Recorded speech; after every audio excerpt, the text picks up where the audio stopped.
आज हम एक कहानी के माध्यम से जानेंगे कि हमें सच्चा, ईमानदार और बुद्धिमान व्यक्ति क्यों बनना चाहिए।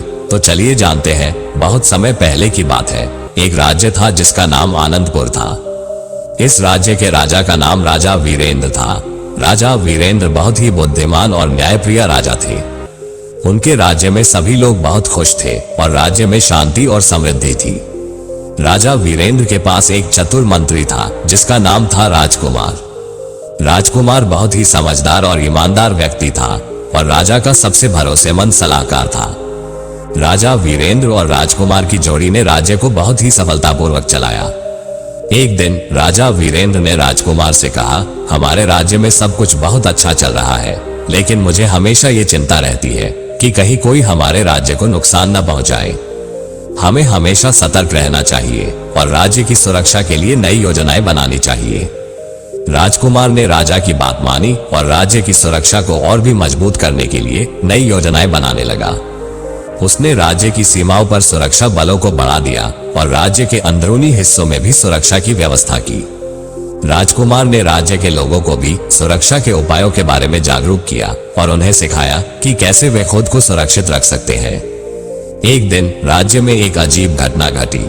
राज्य के मुख्य बाजार में एक व्यापारी ने शिकायत की कि उसके सारे सोने के सिक्के चोरी हो गए हैं। ये सुनकर राजा वीरेंद्र और राजकुमार बहुत चिंतित हुए।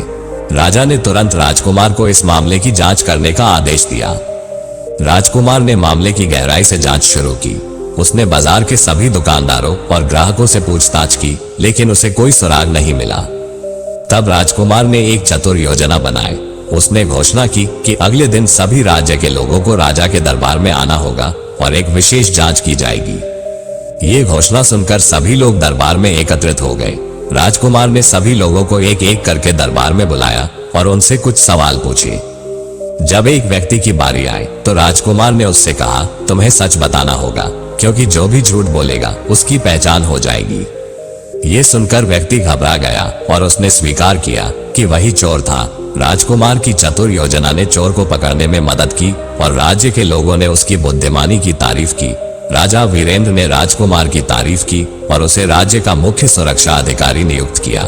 राजकुमार ने अपनी जिम्मेदारी को बखूबी निभाया और राज्य की सुरक्षा को और भी मजबूत किया। राज्य के लोग राजकुमार की बुद्धिमानी और ईमानदारी की तारीफ करने लगे और उसे अपना आदर्श मानने लगे। कुछ महीनों बाद राज्य में एक और चुनौती आई।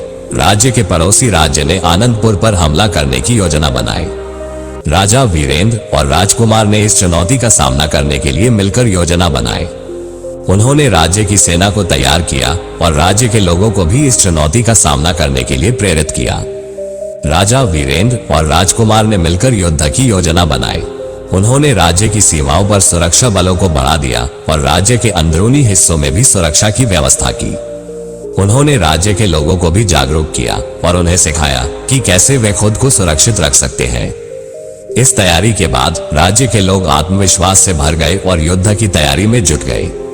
युद्ध का दिन आ गया और पड़ोसी राज्य की सेना ने आनंदपुर पर हमला किया। राजा वीरेंद्र और राजकुमार ने अपनी सेना के साथ मिलकर बहादुरी से लड़ाई लड़ी। राज्य के लोग भी अपनी पूरी ताकत से लड़े और उन्होंने दुश्मनों को हराने में सफलता प्राप्त की। युद्ध के बाद राजा वीरेंद्र ने राज्य के लोगों को धन्यवाद दिया और उनकी बहादुरी की तारीफ की। उन्होंने कहा, हमारी एकजुटता और साहस ने हमें इस चुनौती से उबरने में मदद की है। हमें हमेशा एकजुट रहना चाहिए और मिलकर सभी चुनौतियों का सामना करना चाहिए। युद्ध के बाद राज्य में शांति और समृद्धि लौट आई। राजा वीरेंद्र और राजकुमार ने मिलकर राज्य के विकास के लिए नई योजनाएं बनाई। उन्होंने शिक्षा, स्वास्थ्य और कृषि के क्षेत्र में कई सुधार किए। राज्य के लोग इन सुधारों से बहुत खुश हुए और उन्होंने राजा और राजकुमार की तारीफ की। राजकुमार ने राज्य के बच्चों के लिए विशेष शिक्षा कार्यक्रम का आयोजन किया। उसने बच्चों को नैतिक शिक्षा, विज्ञान और कला के बारे में सिखाया।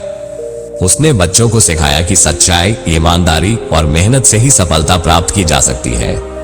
राज्य के बच्चों ने राजकुमार से बहुत कुछ सीखा और वे भी अपने जीवन में इन आदर्शों को अपनाने लगे। राज्य की समृद्धि और शांति के बीच एक दिन राज्य में एक नई चुनौती आई। राज्य के मुख्य नदी में पानी की कमी हो गई और राज्य के लोग पानी की समस्या से जूझने लगे। राजा वीरेंद्र और राजकुमार ने इस समस्या का समाधान ढूंढने के लिए मिलकर काम किया। राजकुमार ने राज्य के जल संसाधनों का गहराई से अध्ययन किया और पाया कि नदी के स्रोत पर कुछ रुकावटें हैं। उसने अपने विशेषज्ञों की टीम के साथ मिलकर इन रुकावटों को हटाने का काम शुरू किया। उन्होंने नदी के स्रोत को साफ किया और पानी के प्रवाह को बहाल किया।